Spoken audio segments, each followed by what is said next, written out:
this. All right, so here we are playtesting the Burning Future or the Burned Future or something like that there-ish. So we are mucking about with a new system set in sort of a Thundar the Barbarian style world. Now, Joe, I know you've watched Thundar. Joshua, have you watched Thundar the Barbarian at all? Maybe one or two. I think it was slightly before my time. Fair So enough. I, Fair enough. I definitely was more of a Transformers, GI Joe, like even like GoBots was a little bit before my time. So No If you worries. No worries. remember Demon Dogs, Lords of Light, you're okay. Whenever anything goes bad, it's Lord of Lights or Demon Dogs. Exactly. Yeah. So we're playing in basically that. So for those watching, the idea is it's many centuries in the future after a major catastrophe, and mankind is just sort of living in hovels and just barely surviving with lots of mutants and monsters, traveling around and magic, because you got to have magic.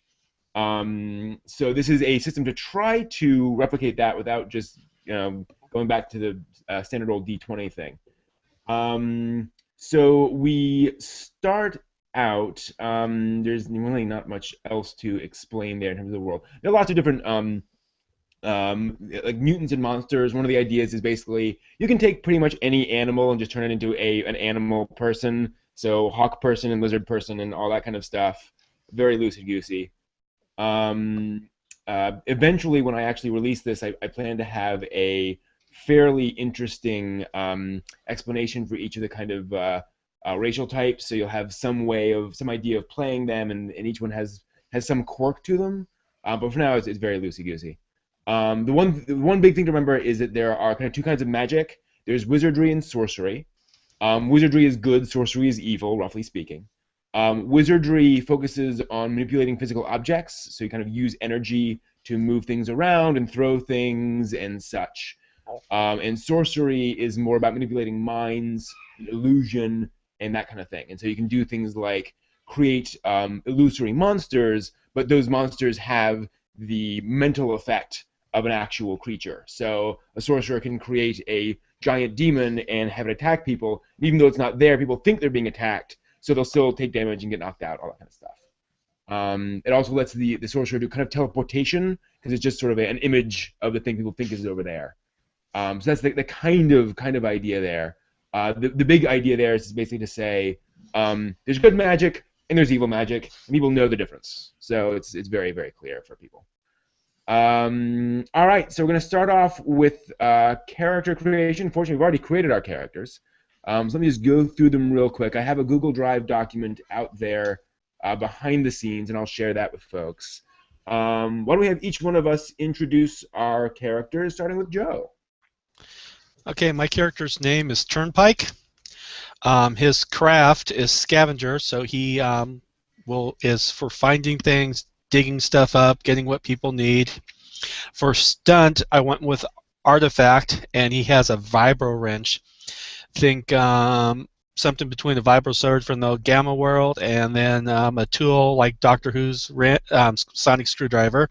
Good at taking things apart, not so good at putting things back together. Also gives splitting headaches.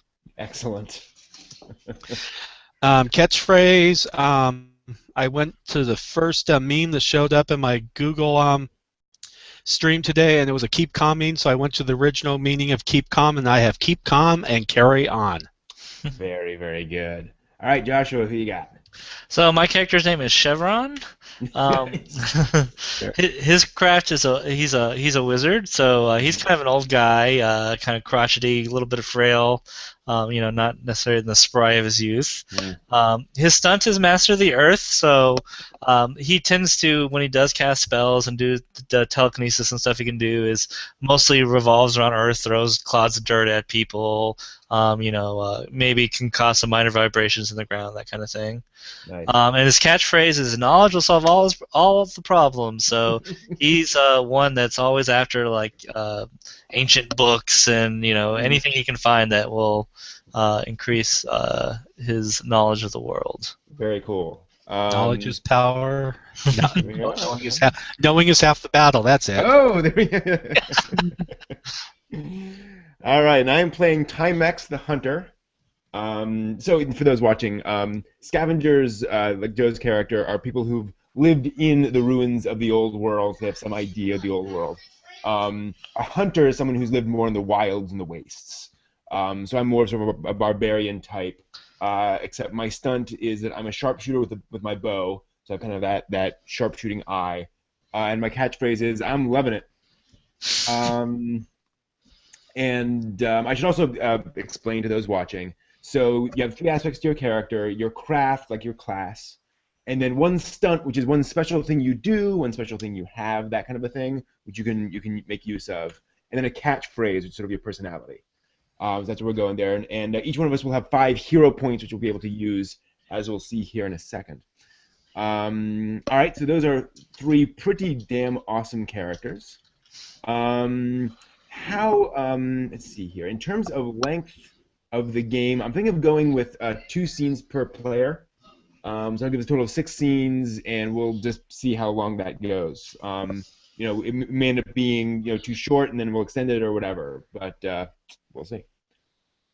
All right, so now we get to decide on the villain. So we need some villain, either a person or a thing. What do you guys want? Any feelings? Well, if we're going classic, let's go with the sorcerer who has dug up something from NASA or something like that, because it seemed like every other one they had some spaceship for NASA. Go that route, or we go with turning into theme park into what do you want to call them? The animatronics into something evil. Oh, right. Either or. Nice. Both of them were popular. So, Joshua, what do you think? Yeah, I mean that sounds good. Or the whole. I know that this universe was like slaves, so like an evil slaver, sorcerer. Nice. They were trying to free somebody. I don't know. That would be cool. We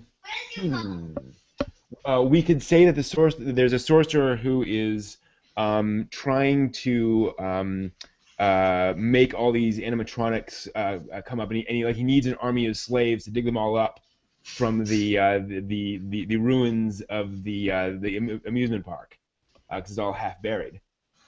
How does that work? Sounds interesting. Cool. All right. So and that defines what the villain is trying to do, which is also very helpful. All right. So we need a starting location, and the game comes with a couple of options. So let's see here. So first up, where do we want? And obviously, well, not necessarily so obviously. Okay, well, let's choose a narrator. This is sort of the person directing the thing. Anyone want to be the narrator? Start off with.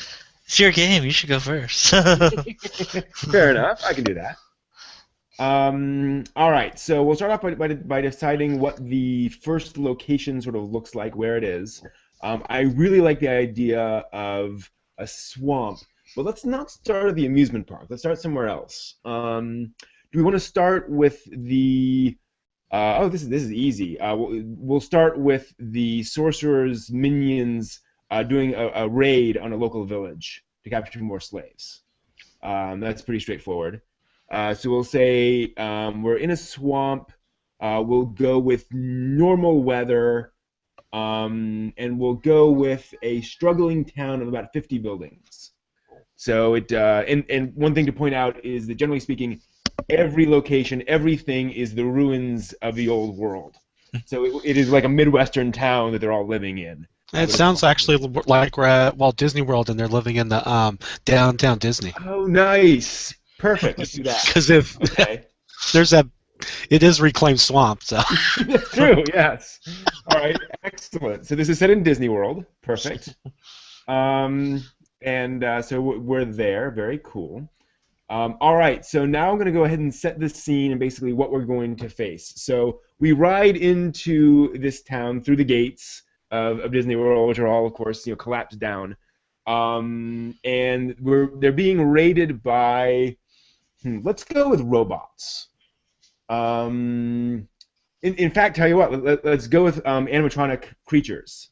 So the sorcerer clearly has managed to scavenge some of them, and he sent some of them against us or against this village.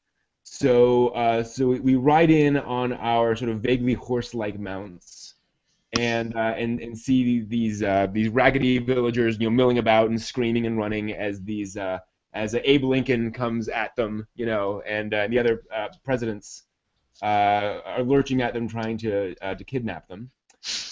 So let's see here. So we now have to figure out threats. So as narrator, I figure out how many threats there are and how powerful they are. We're gonna make these pretty easy. We're gonna make 6 of them, just for convenience' sake.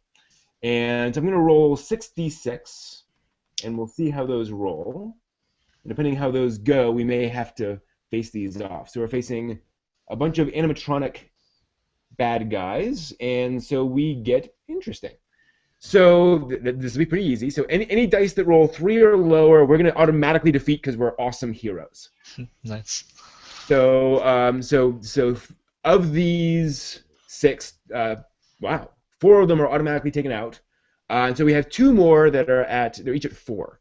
Now we can do one of 2 things. We can invoke one of the aspects of our character, in which case we roll a d10, and that can knock out anything that rolls lower, or we can spend a hero point to knock a die down by 1. So anyone want to volunteer for any of that? Okay, So just I'm sorry. question with the aspect die. Does it only knock out 1 opposing die per Yes. aspect? Yeah. Okay. Mm-hmm.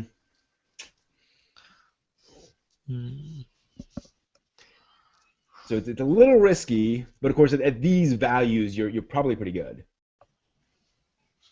And you get 2 uses per aspect, which should be plenty. So the one's gone, right? Hmm? The one's gone because it's under 3? Yes. And in fact, all the 3s are gone as well. Yeah, right. So it's just the 2 4s. Yep.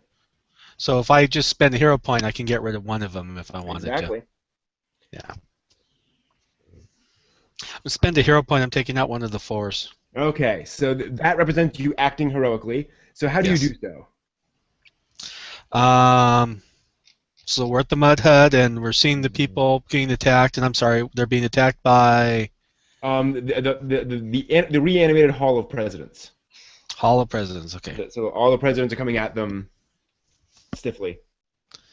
Well, of course I am swinging my vibro wrench over my head and screaming to everyone to keep calm and carry on. I will smash them with the wrench because it's good at taking machines apart.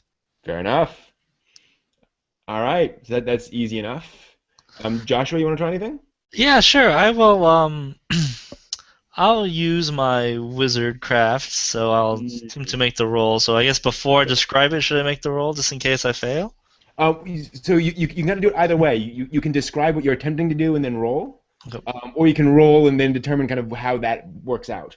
Okay. Well, I'm just gonna take. I mean, I'm gonna do is take basically a big ball of mud out from the swampland and try to just encase this animatronic thing in a ball of mud so it can't move and be disabled. So. Cool. So I just All rolled right. D10 since this is the first time, right? You bet. Let's see here. And I rolled a 2, which is not over 4. Is it 4 or greater than 4? It needs to match or exceed. Okay. Yeah. So that did not. So Hmm. it was 3 of the mud. So it was not strong enough. Fair enough. Mark down that. That's interesting. So maybe they're magically enchanted in some way. Fair enough. All right. Then I am going to go ahead and I think I'm going to just spend a hero point to let's see here. I'll spend a hero point to just pull out my bow and fire at it and hit it like right in the chest, and so it goes down. So that spends a hero point to take out that last guy. All right. Very good. So we've dealt with those folks. They're taken care of. Now I choose a new narrator. I should also point out, as folks have noticed, whoever is the narrator can still act as a player. You're not sort of extracted from the adventure. You kind of set things up, then you can play, and then you can move forward. So now I choose a new narrator, and that person finishes up this scene, and then starts the next scene. So it kind of gives people the opportunity to kind of reinterpret how that scene ends, kind of come up with their own take on the scene, and then move into the next scene. So, Joe, why don't you go ahead and finish up the scene? All right. So, a leader of the small community called Saratoga. That's his name. Older gentleman, white beard. Saratoga comes up and thanks everyone for the assistance, and tells us about the evil sorcerer who's been reanimating the ancient technology from around the area and been trying to take everyone as slaves to help build his citadel. He's building a giant high-tech mountain in the middle of the old park. Lords of Light. Knowing that it's going to take a lot of technology, Turnpike is definitely interested in going, but first he is going to be taking apart those what's left of those animatronics, because I'm sure there's some electrodes and servos and stuff that's going to be worth the money as a scavenger. Okay. See, what else do we need at this point? So it's about half a day's ride towards the center of the facility. There's a bunch of broken down highway things that you can ride on. It's very wet and swampy. There's a lot of mutant gators. With hats on. Yeah. Yes, and you watch out for the radioactive squirrels. Of course. Or actually, they're chipmunks down there, aren't they? I think Very true. Yeah. Two of them, one has a red nose. Oh, those two are the giant chipmunks. They're dire chipmunks. Yeah, of course. All right. So, So what's our next conflict? next conflict. Let's see here. I'm looking at your rules real fast to see. So I can pick how many we're going to go on there. So, and this is still a D6 I'm rolling, right? They could be D8s if they're more serious threats. Okay. So I'm going to go with 5 D6s and 1 D8 because the Sorcerer's Lieutenant called Goofy. Oh, no! But of course, Goofy's dressed in a Darth Vader helmet. Ah, yes, Darth Goofy. Yes. Is coming up to find out where are the animatronic robots and why they haven't come back yet with all the stuff. New slaves. Okay. So I'm going to roll those. Does mine show up? Yep, it does show up there. Ooh, so I've got a 6. I've got 3 6s. Wow, my 2 did not make it. Oh, Your lieutenant was beaten back. yeah. So he ran away. Perfect. But I love this. I've got 6 6 6. Yeah. Ooh. That's just beautiful in so many ways. Yeah. All right. All right. So he was coming, of course, up with animatronic pirates. Oh, of course. And they can only say "Arg." And where's Jack? A pirate's life for me. A pirate's life for me. A pirate's life for me. A pirate. Host those sales. Show us your substructure. However that goes. All right. So we've got some pretty serious pirates then. Yes. All right. So they've all their swords actually look real for a change. Oh, okay. Yeah, they're not they're sharp. They're actually glistening. Demon dogs. All right. Yes. Then I think I am going to. I'm going to invoke my stunt sharpshooter with a bow, and I'm going to try to take out the one that's coming at us the closest. I'm just going to go ahead and fire at that guy. And this is not the bow from the Dungeons and Dragons Ranger? Of course it is. Okay. That's my first time on that one, so I will roll and see here. 7. Sweet. All right. So that bow is doing really well for me, and it takes out one guy. Okay, so now we're down to 6-6. It's kind of Yeah. reminding me of playing some Hollow Point now with the dice getting knocked out this way. Yeah. All right, well, I am going to actually try to use my stunt, which is Master of the Earth, and I'm going to actually like create like a crevice in the ground that is one of them up into the ground. See if this works better than my mud ball last time.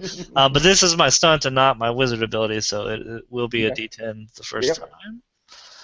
Let me get my dice stream back up. Where did it go? Do you always roll your D10 first, or can you pick? I guess it does say first D10. Yeah, Okay. 10 first, then 8. Okay. Okay.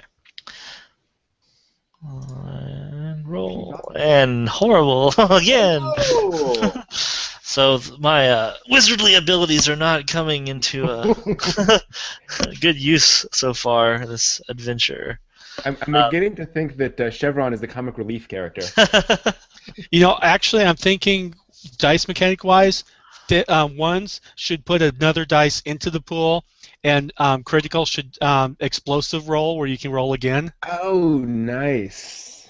Yeah, I'll have to look into that. That's a good idea. Just because It'll make more Good morning. gamey. Yeah. Yeah. And I like my gamey part of the game. RPGs without the G are just, yeah. Yeah, exactly. All right, so I am going to. I've got all these parts left over from the first robots. I'm using my scavenger, and I have hammered all these things together, and I have a bomb I've made out of them. Ooh. Now, when I use my scavenger, I usually can't put stuff back together very well, so we'll see how this goes with my D10. So. Oh, and I. Does it show up for you guys to see? Yep. Yes. Okay. Also A1, yes. Yep. All right. I like how it's brown. That's a real turd dice. Yeah. So All we right. still have 2 6s to go. Yeah. Do we want? So we can still spend fate points or hero points rather to knock those down, or we can leave them and just let us be beat up by them. It's a total of 6 points of hero that we need to use. Oh, so we can't roll another stunt since it's only one stunt per. You can only invoke one aspect per scene. Okay. Total of 1. All right, that's right. Okay, so I have 4 hero points left. I could take out one of them, but we've got a bunch more scenes to do. I'd rather get beat up now. Yeah, I'd rather curious, take our licks now, see if we can recover, and keep on trucking rather than run out of gas. Now that we've made this decision, do I pick Chevron now to GM the rest of it? Yeah. So Joshua now takes over. Okay. So you can All right. describe how we get beat up and then pick the next conflict. Yep. 1 or 2 dice remain. Okay. All right, so basically, a couple of the lieutenant he escapes, right? So, Sure. and we already beat him up, but he's able to get away, and he warns the evil sorcerer that we're basically coming to interfere with his plans. And in the time that we're recovering from our wounds, the evil sorcerer is rigging up a rocket in the old NASA center in Fort, on the coast. So we have to head out there to stop this rocket from just basically demolishing our home village. He's gonna set us up the bomb. So it is. And on the way there, it actually starts pouring down acid rain. So I want to use that weather condition. Okay. And so it's something we have to kind of avoid, not stand out in too long before we kind of get eaten up a little bit there. Cool. So we're kind of looking downtrodden on our way over there. Cool. And that can actually be another die. You can actually roll that as another die. As a danger, yeah. Yeah. Something we have to deal with. Yeah, that makes sense. And yeah, definitely it's going to take place in the old NASA base. And we're one of the harder things on the way there that's going to be guarding the complex is an old the sorcerer has rigged up with lasers to keep anyone out that he doesn't want. So it's going to definitely be a tougher D8 type threat. Could you repeat that again? You skipped for a second. Oh, sorry. Yeah, it's going to be like an old Mars rover. He's jury rigged to guard the door, and he's put there so that we have to beat that to get past them. And along with that, we're going to say it's some old robotic tour guides. Cool. Okay. So those will be some few mooks we have to deal with as well. So that's our challenge to get past those to get to the rocket. Yeah. Now, one other thing is that now that we've each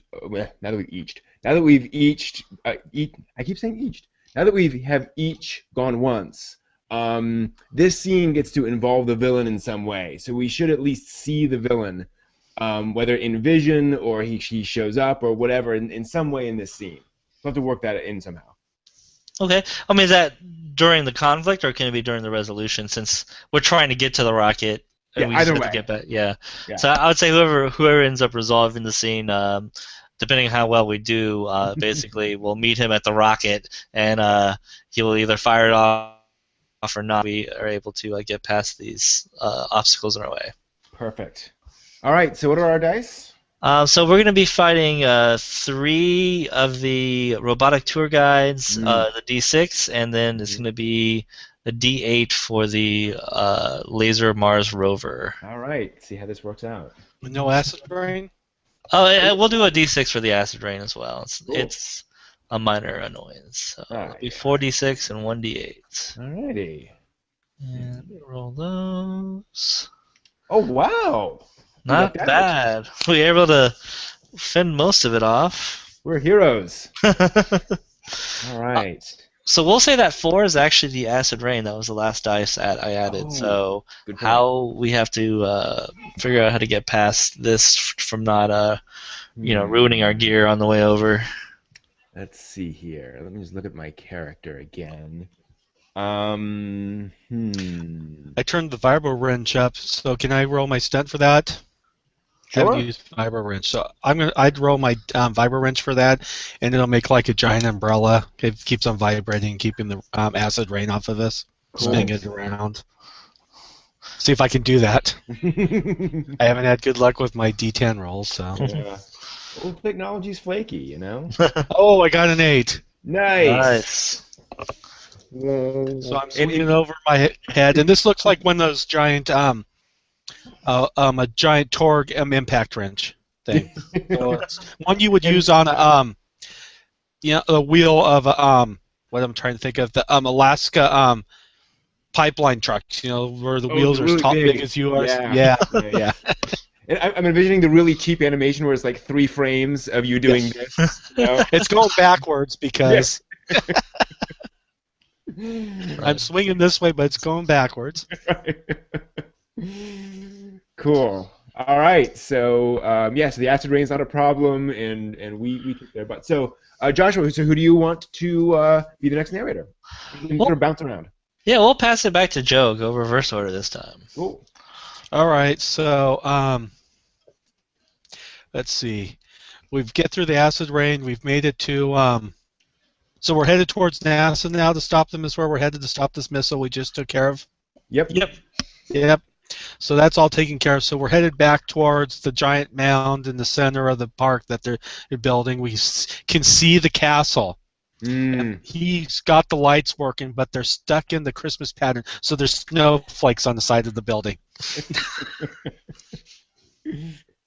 Not a very intimidating sight. It is like winter in the middle of summer. What a strange sight. Yes. But it's not gotten cold. I don't understand. What strange magic is this? Yes. Have we actually ever seen snowflakes? Because it is burned. That's true. Yeah. We've never seen. What are those things on the side? Sorcerer's runes of some kind, I'm sure. He must have a shield on the castle walls. So this is my second time. We're on what scene? Is this just scene 3 now or scene 4? Scene 4, right? Yeah, we're starting scene 4. Right, and we're only doing 6. Yep. Yeah. Well, it may go more. I mean, this is going real quick. Right. Okay. Um, just getting an idea if I want to bring in another lieutenant or trying to pace We should it. certainly see the villain at some point. Yeah, I would think that at the top of the castle, there's that point, and we see a guy up there pointing, and lights come out, and Nice. sparkles things come out, and then you see this one thing slide through the sky, Mm. and it drops off out of nowhere in front of us. And I'm going to say we have one lieutenant for a D8, Okay. Mm-hmm. and it is actually a mutant hawk creature. What was it, Hawkman? Mm-hmm. Yep. And it is wielding a giant star mace Ooh. that sparkles. Yeah, I was just watching a Thunder episode where they had the Hawkman, and unfortunately they chose the most annoying voices possible for the Hawkmen because they screech all of their dialogue. And it was just like, I understand what you're going for, but when all they're saying is, "I'll go over there," it's like, oh. So after the lieutenant shows up, Mm. he screams out a call, and I'm going to say we've got 5 more hawk men Okay. coming. Mm. They're coming out of all the just out of everywhere. They're showing up. Okay. But we'll Yeah. say there's 5 dice worth. Cool. And the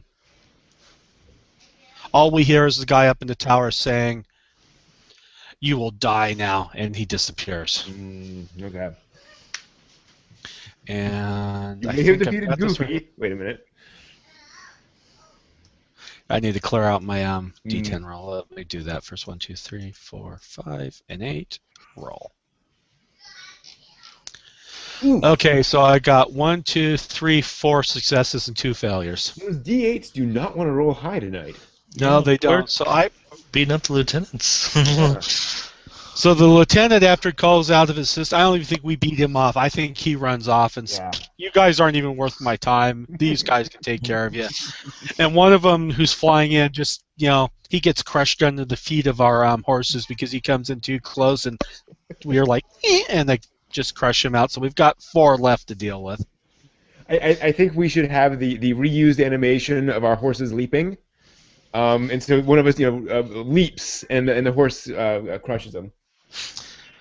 I think one of our horses actually kicks him with the hind feet. It's the same animation from last week where we broke open the barn door. Nice. And you can still see the barn door just before it. Yeah, that's in that one. There's like a frame of it in there. I'm going to burn a hero point to take out one of the 4s. Okay. So we've got a 5, a 4, and a 5 left. And for heroic, for that was the closest Hawkman that comes down. I just stampede right over him on the horse, and I jump off, land on him, and like pulling the feathers out of his wings, and he's screaming. Nice. Okay. I need a new down comforter. I think I'm going to go ahead and as a savage hunter, I'm going to leap off of my horse at one of the Hawkmen and just bash at it. And I'm going to burn 2 hero points, take on one of the 5s. Okay. So 5 and a 4 left. All right. I'm gonna use my use a hero point to take out the other 4, and I'm gonna actually just cast a blinding thing of light. So that's a wizard ability is light, and I'm just gonna cast right at his eyes, and he's walking around stumbling. He can't see anymore. He's totally blind. Perfect. All right. Does anyone want to invoke anything to take out the 5? I'm tempted. I haven't been rolling well. I was going to wait to see how he rolled before I decided what to do. Yeah. Tell you what, I'll go ahead and roll. Since I'm doing so well, I'm going to roll Hunter. And I will, absurdly, I will leap from one Hawkman in the air onto another one and try to attack him that way. So that is a D10.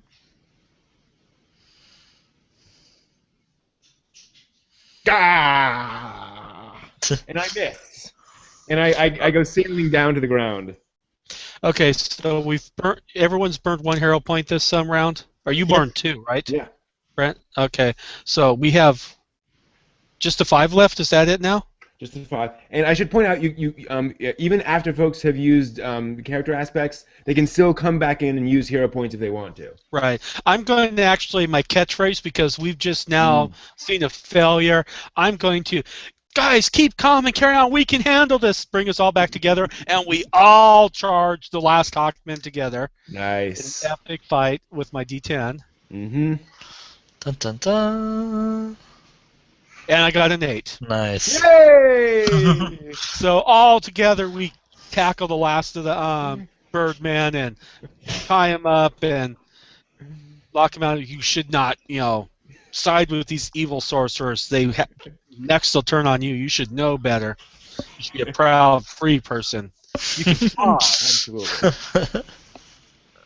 All right. And, yep. I'm going to give it to you, Brent. Alrighty.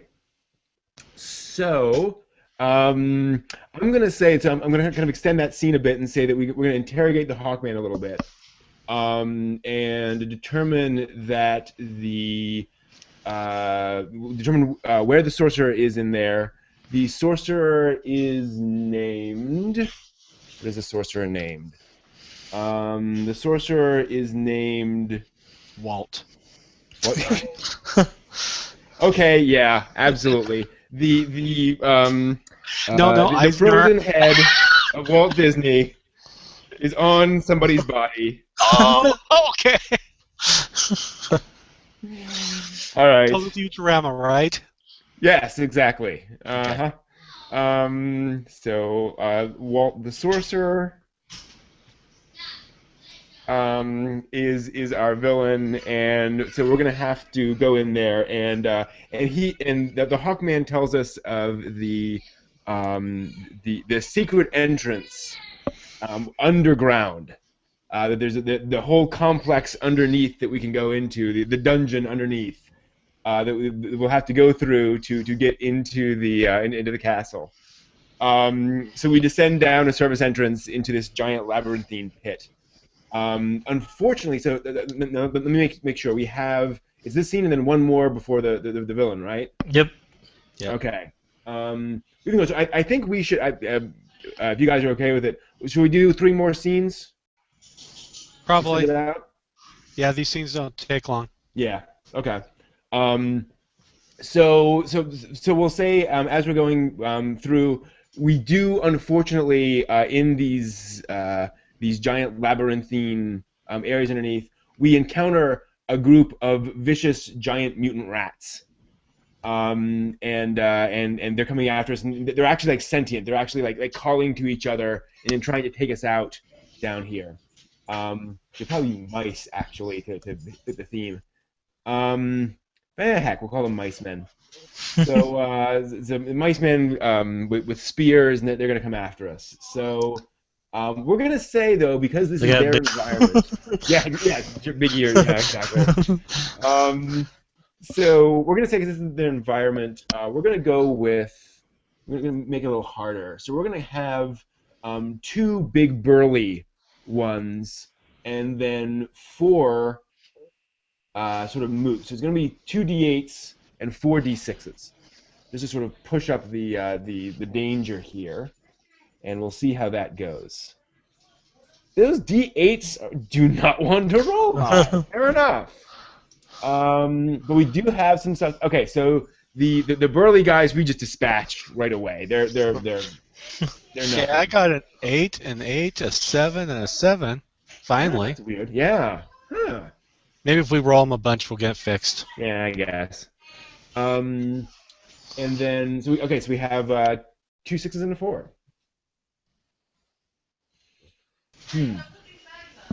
So how do you guys want to deal with the mutant mice? Well, let's see. For the 4, I burn out a hero point. Okay. And I take that's one of the mice. Okay. and I'll take him out. I smash him over the head with the wrench. Now, is it a real rat? So blood and everything everywhere I take it, not a robotic one? Yeah. Yes. Okay. Flesh and blood. All right. Well, since we are in a dungeon, right? Nice. I will use my second invocation of my Master of the Earth and try to collapse a dungeon wall onto one of these guys. Excellent. So let's hope I roll better. Dun, dun, dun. 7! Yay! Very good. So down. So the wall crushes one of the other mice I'm in. So very cool. I no longer have any Master of the Earth left, though. Oh dear. All right. So in that case, I think I'm going to try to burn something. So I'm going to actually.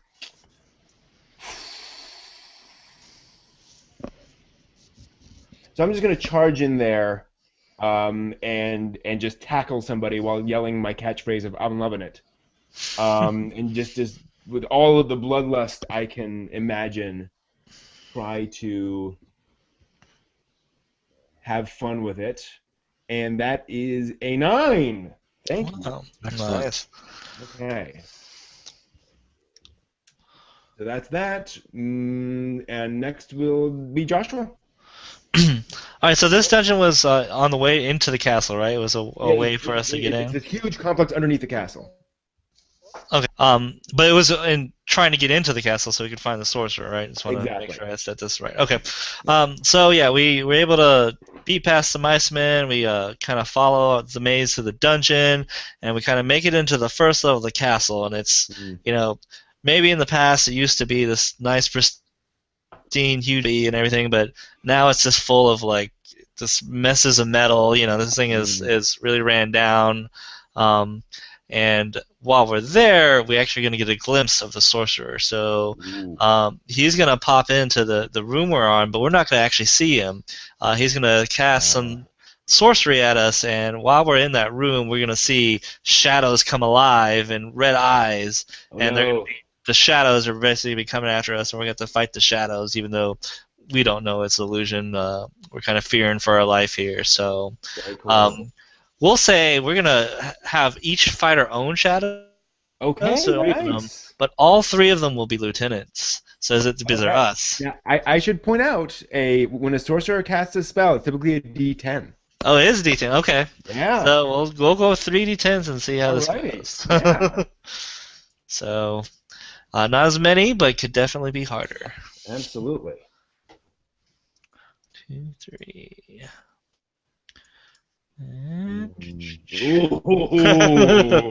Wow, that's gonna be rough. We might get beat up by our shadows here. Wow. Okay. Well, the 4 makes sense for a hero point. I'm gonna go ahead and I'm gonna let you guys. Well, no. I'll be heroic. I will. I can't imagine how I can be heroic. You get your shadow. My shadow as a savage hunter. I mean, they're just. I mean, we don't know, but they're just illusions. You can still rip it apart. I mean, it's still something you can fight, and then just disappears and becomes your shadow. I'm gonna let you guys figure it out while I figure out what to do. I'm gonna because we don't know what to do. I'm gonna use my keep calm, and we'll see through the illusion. Very good. So I'm gonna roll a D8 since I've already rolled a D10. Okay. Let's see here. The worst dice in the dice stream, and I roll, and I got a 5. Dang. You could use that to knock out the 4, right? Even No, though I had to call the dice. So. Oh, okay. And I should have called that from the beginning. Actually, so I've changed the rules. You don't have to call dice. You have to call the type for which class of die you're going for. So D6s or D8s or D10s. Okay. But you can say since they were all this. Yeah. Okay. So the 4 is gone then. Okay. So cool. we've got an 8 and 9. All right. I'll go ahead and swing at one of them then. I'm going to use my I'm gonna use. Did I use up all my hero points last time? No, I used 2, so I still have 2 left. Okay. Yeah, I don't think Okay. you used all of them. Yeah. Okay. So I'm gonna go ahead and use my hunting skills to just slash away at it. I've done some of this in the past. So here's hoping I can at least get an 8. That is not an 8. All right, so I'm freaked out. It doesn't do anything. I will. So Chevron's going to. Can I use hero points to reduce it and then make a roll against that reduced difficulty number? That's a good question. I would think you could. Yes. Okay. Yeah. So I'm going to use 2 hero points against the 8 to make it a 6. Cool. And basically, I'm going to blast bits of light at it, right, to hopefully affect it. And then my catchphrase is "Knowledge will solve all our problems." I'm going to basically use my knowledge of magic and shadows to have my light totally disintegrate the shadow. Okay. So we'll see if it actually works. Mm. So, of course, this will be the same color. So the 4th one on the screen will be my roll. Mm-hmm. And did not do it. So I throw bits of light at the shadow, and it blasts apart, and then reforms and starts attacking me again. And I'm kind of like, oh crap, what do I do now? So with 2 pretty high dice left, we're gonna let Joe narrate the bad stuff that happens and where we go next. Okay, we run away from the at this point because we have no idea what to deal with them. Mm-hmm. So we're back outside the castle, back where we started, basically. After running through, we're tired, we're ragged, we're huffing, we're puffing. So we're back out to the Hawkmen, and the Hawkmen that we had tied up are untied now. Oh no! No. Yep, they're untied. And you know who's waiting for us? Goofy Vader, who ran off from the beginning. Of course. Blast it. So what happens when you don't And finish not them off? just Goofy Vader, the head Hawkman shows up too. Oh man. They're like this. They're good buddies. Yeah. And the one Hawkman that I ripped all the feathers off to make it down, he's there and he's pissed off. And he's got a shotgun. Oh. So I got an 8, an 8, a 6, and let's see. I think they've got a couple of the animatronics. This time they're from the small world, though. Oh no! And they're on the shoulders of each other, so they look super tall. Nice. Sharp 22. And I don't know if you've ever seen Thrill Kill, which was a PlayStation 1 fighting game. There's these 2 in there, and they would grab each other's arm and swing out to hit people, and then they'd go back on top. And they're ripping us up. Cool. For D6, so that's 2 D6s and 2 D8s for this one. We'll see what happens. Okay. 1, 2. Kill myself.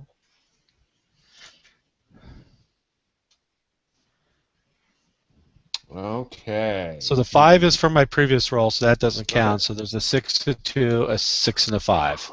Wow. So no 2, so I got it 6, 6, and a 5. All right. So we take care of one of the Hawkmen people, maybe. So the one with the shotgun, it wasn't in very good condition, and he blew himself up with it. There we go. Okay. So it's going to be the next up midgets, and that guy's gone. All right. All right. I have 2 hero points left. I go head to head with the midgets. I'm going to take them down. They're robotics. My vibro wrench will work good on them. So I smash and bash at them. But that puts them, let's see, 6, so 5. They're at 4 still, so they are still coming. They're at 6?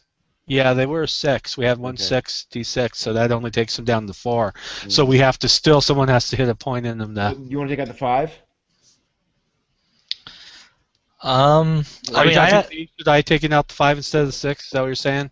Yeah, you want to take out the 5 instead of the 6? Okay, so I take out the Hawkman. Okay. That's a 5. I take him out, so we still have a 6 to deal with then. All right, I'm gonna use all 3 of my hero points to take one of those guys out. So let's see here. Who was the D8 that rolled a 6? The one that the D8 remaining. Is that Goofy? Yes, that's Goofy. All right. I'm going to charge at Goofy, and leap at him and just pummel him to pieces. And he's going, and he runs off. All right. I am going to. I'm actually going to turn myself into rope. That's a thing a wizard can do. So that's my cool. craft wizard ability. Okay. And wrap myself around these midgets and cause a tower to come toppling down. Cool. So I'm going to roll D10. Or no, D8. This is my second invocation.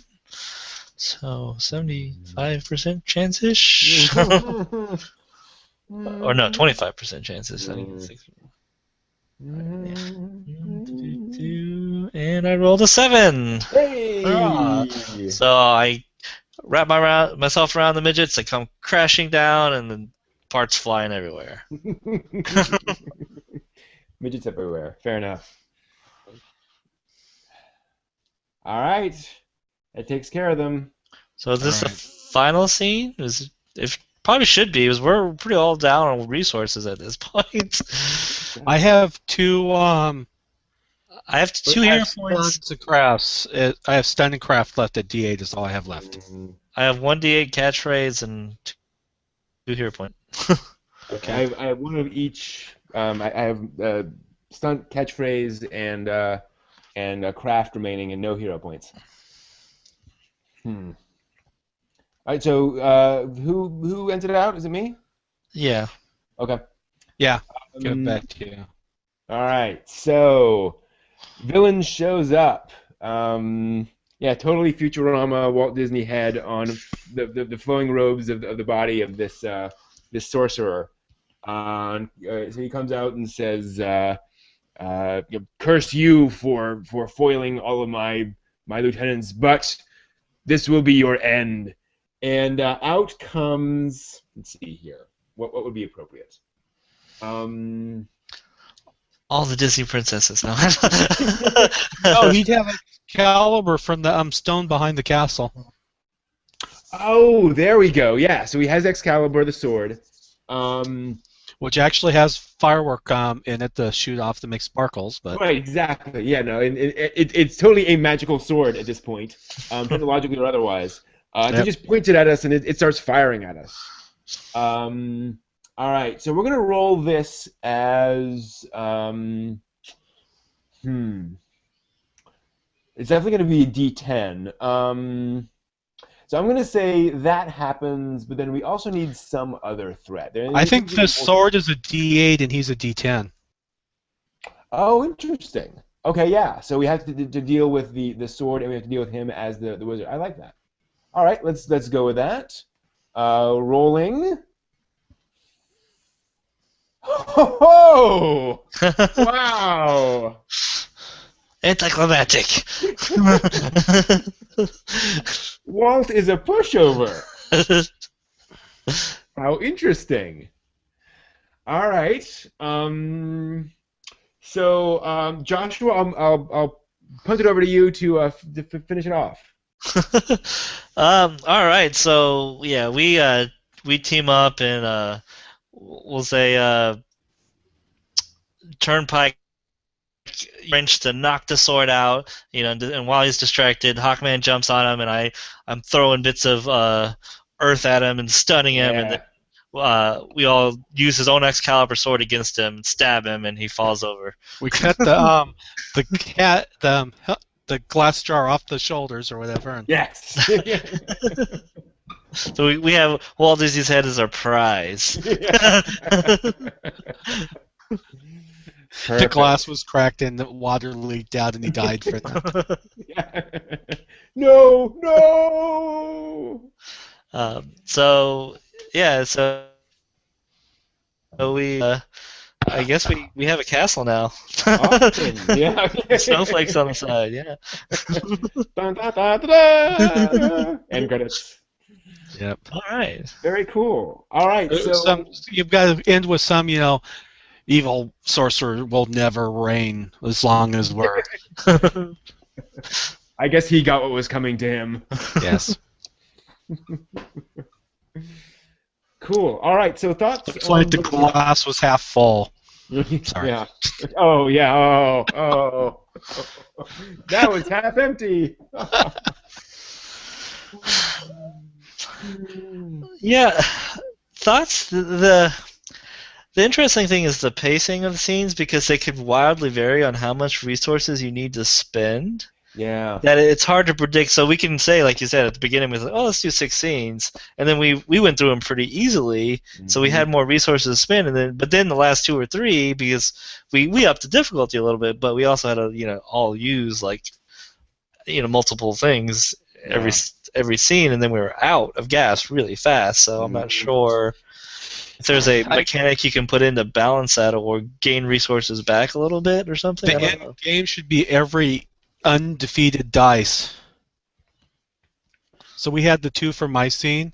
Every undefeated dice should come back at the end. It should be part of the last scene. Yeah. Yeah. So you always have the villain plus what you did not defeat earlier. That's not a bad idea. But So that way you don't have to think about it much too. Yeah. Well, I think the idea is, and I'm not quite sure if a 1-hour game is not a bad idea because there's so many games that take 2, 4, 6. Having a game that's fun that you can say, okay, we can do this in an hour might not be a bad thing to do. If it's supposed to emulate the cartoons, they're not that long either, right? Right. Yeah. At the last comic show we went to, there was actually a bunch of people selling 30-minute to an hour games. There was a lot of people that had from the Seattle and Olympia's story game group. So there seems to be some interest again in those shorter games. So and if you can do both, it's even better. Right, and that's the thing is, okay, you have a couple of hours, well then you do 3 episodes. Yeah. Yeah. Cool. I'm kind of thinking it needs the a little bit out of the Whispering Road where you have the structure where we know we have to ask these questions and hit these things in there. I think it might. If you watch Thunder, we know what it's going to be. It's going to be find the people in trouble, find more about the sorcerer, get beat up, round back up, go beat him up type things. So I'm kind of thinking there's 2 of those different, one for the quick path and one for the longer, the 2-part episode. So we end with them failing, and then there's the cliffhanger, and then it goes into the next season or next episode thing. Good point. And I like the idea.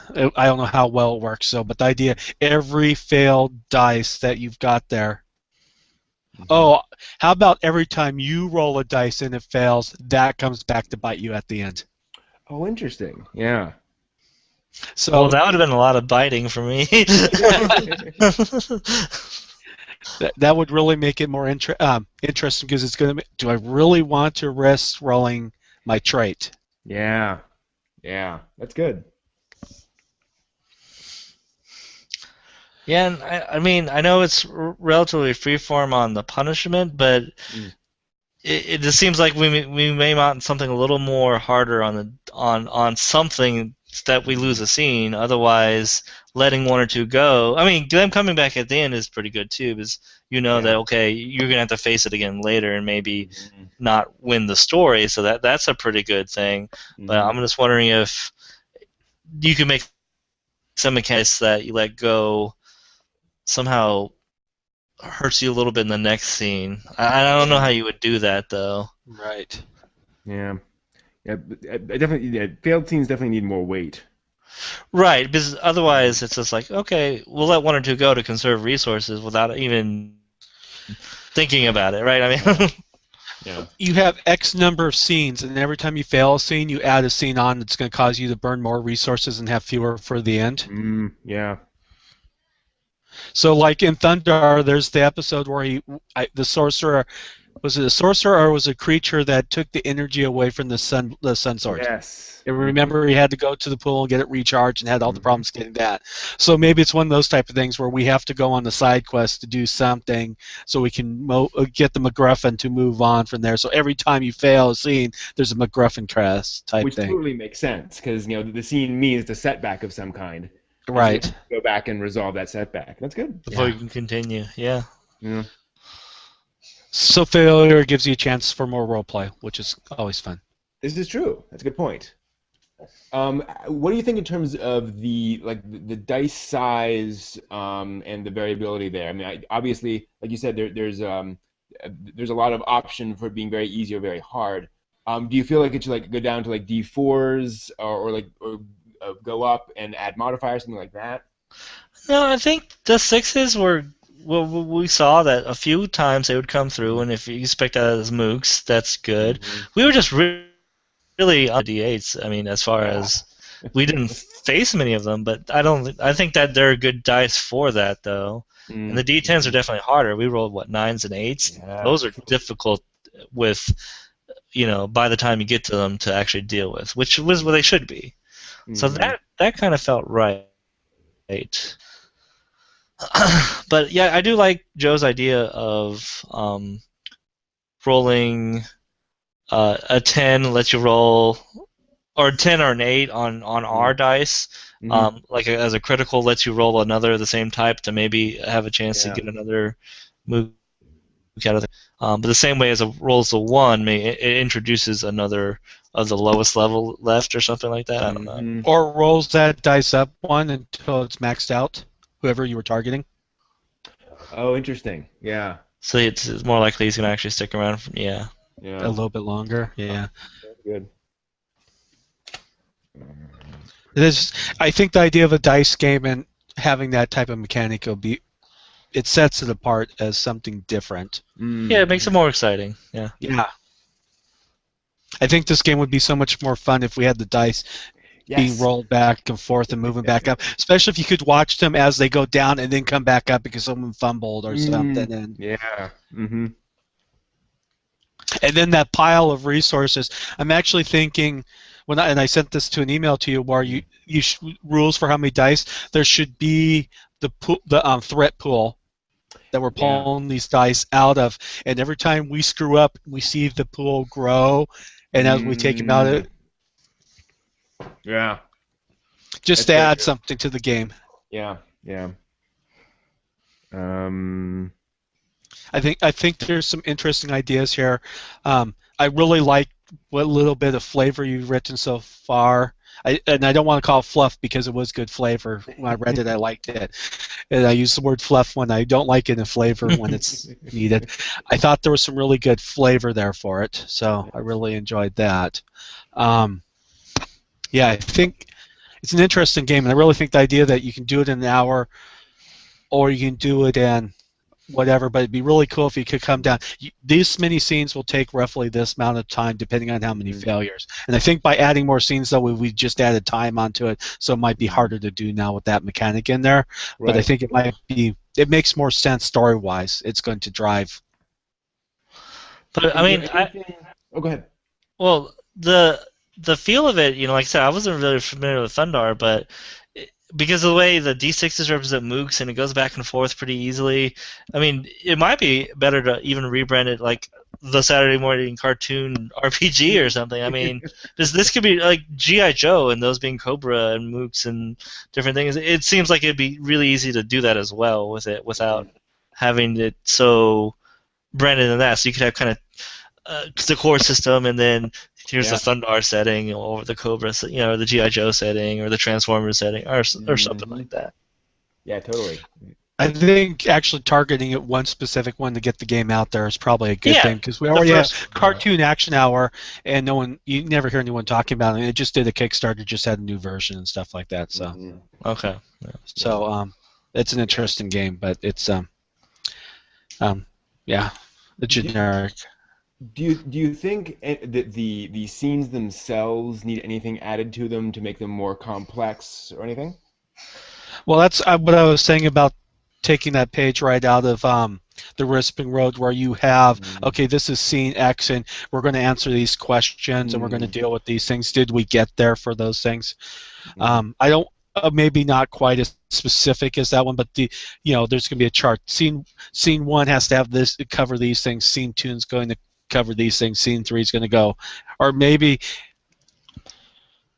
scenes are one circle around the table. So the first scene is the all three, or however many people. That's scene one. It's got to cover these things, and scene two is going to be that many, and scene three is going to be that, and each scene's going, or I guess that's acts, and then there's scenes in the acts. Yeah. So there's 1, 2, 3 scenes, and then, or excuse me, acts, and then each scene is a different narrator inside that group. And once you go around once, then you move on to the next act, then the next act type thing. Mhm. And there's certain things that have to be covered as you get there, and you can't end an act until you deal with all the points for that particular one, all your MacGuffins, all your stuff like that. Yeah. I kind of would like a little bit more, I don't want to say more character stats, but more defining the characters through something, whatever, so you get a little more feel. Yeah, that's one of the tough things, is that the characters in these are often so one-dimensional. Right. I was trying to come up with things that would still represent those kinds of characters, but give you some more meat. Right. And I think there's some of it there. I think it's, and I think that comes out through play by a tough call or something, maybe even right out of Hollow Point, since I brought it up so many times. You've got that Q&A question where one of them is, what would you never do? Yeah, nice. You know, what is your biggest fear? What is your... And pick a handful of those right off there. And yeah, I like to sort of do the Dungeon World Bond thing too, where it's like, okay, you have to fill out one of these or something like that, just to kind of flesh it out. Yeah. Nice. Yeah. So. Yeah, that's good. But I can see there's something here, so I think it's definitely worth just kind of working with what you have here. I think there's a start here. So.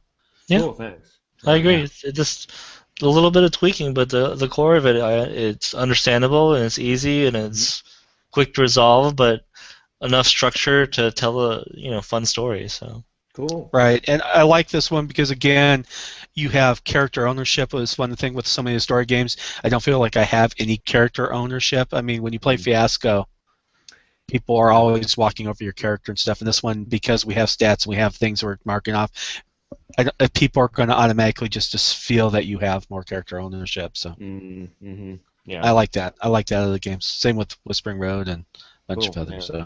Yeah. Is there anything that could be added, like sort of dialogue scenes, that would add more role playing to it?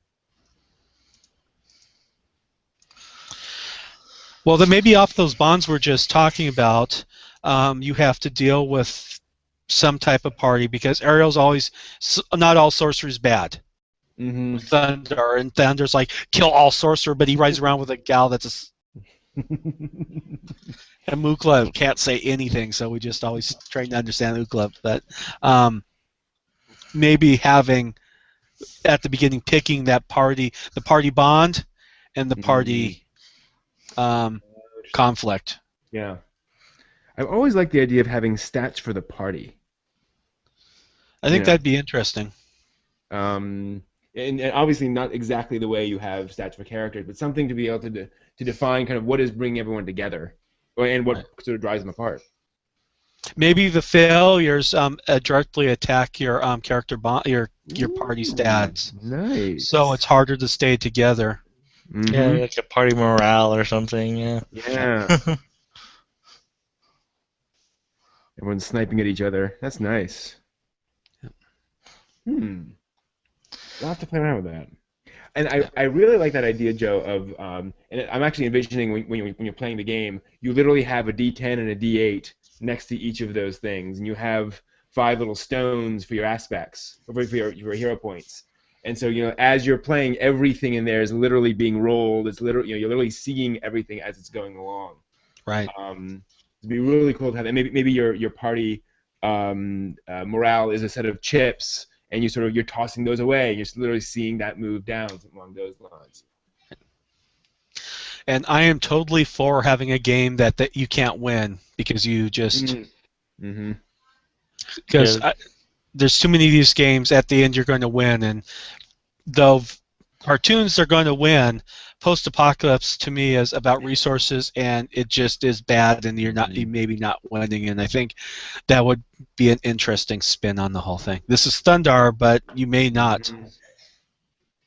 Yep. You So get actually, beaten back and have to come back another day. and that's actually one of the things I wrote this morning for it, is that if you quote unquote lose at the end, then this becomes your recurring villain. This becomes some major thing you now have to deal with, where okay, maybe you're not dead, but it this thing can then become the setup for new adventures if you want to. There's nothing wrong with nothing wrong with failure. That can drive more story. Yep. Cool. Any other? What was the one thing? So one core thing that you liked the most? The rotating narrators. That's nice. I haven't seen that in a long time. I can't remember the last time I actually did that. So. Cosmic Patrol and the new Valiant game does it pretty well. Do that? Cool. That's the same game engine for both those games, so. Yeah, I think the last time I actually played one was like Ars Magica back in the day, right? Let's see. I do like the decisions and the resource management. So I had 6 total I could burn, and then I had my 5 hero points. So trying to manage that to make sure we could stay through, and that's kind of what I was talking about, seeing your threat pool to your pool, and okay, trying to judge, are we going to make it all the way through? So cool. There's some game here. It's not just the story game where okay, we're going to roll dice and now we're going to.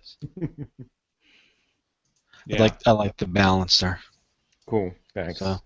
And before we leave, one thing that you thought was like weakest or could use most improvement? It's the lack of feeling just what was left to do. So is the game more climatic? Are we getting closer to the end type thing? Mm-hmm. Yeah, I would actually agree with that. Is like with maybe if you do it with some act structures, you have to define Act 1 and Act 2 or something before you even do the scenes. Yeah, would definitely help, just so that we know what we're driving towards. Because I mean, it's fun to make up a new location, but it's like if we're not driving towards a goal, then we're just making it up. You know? Yeah. Mm-hmm. Cool. Yeah. All right, I will work on that. Yeah. Awesome. Anything else? No, it's fun. Yep. Awesome. We want to do it again if you tweak it a little bit and want us to keep playing. I want to see how this plays with 5 people, though. Hopefully at some point. Totally. I want to see how many scenes you can knock out and how. Yeah, because I'm wondering how this scales out with people and all. Agreed. Yeah, we will see. Yep. Cool. All right. Well, thank you guys so much for playing. Yep. Thank you. All right. See ya. Thanks. See ya.